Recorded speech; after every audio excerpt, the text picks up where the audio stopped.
La TVA, la taxe sur la valeur ajoutée, Emmanuel Abichère ne va plus la payer. Quand il fait ses comptes, il est dans le rouge.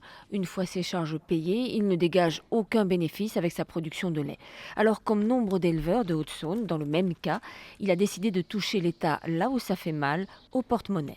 Les prix n'ont fait que de chuter depuis 1 an et demi.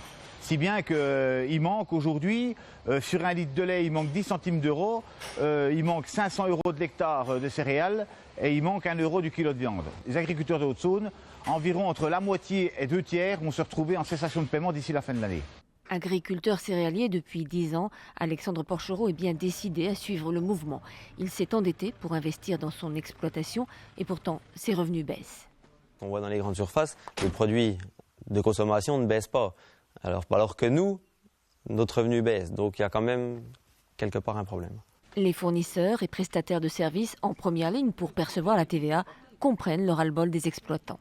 Quand on n'est pas entendu, qu'il y a une crise, qu'on arrive à bout de souffle et que personne ne réagit, je comprends qu'ils veulent marquer le coup en ne payant plus cette taxe. Le mouvement pourrait bien s'étendre au niveau national. Il a déjà reçu le soutien de l'Organisation des jeunes agriculteurs.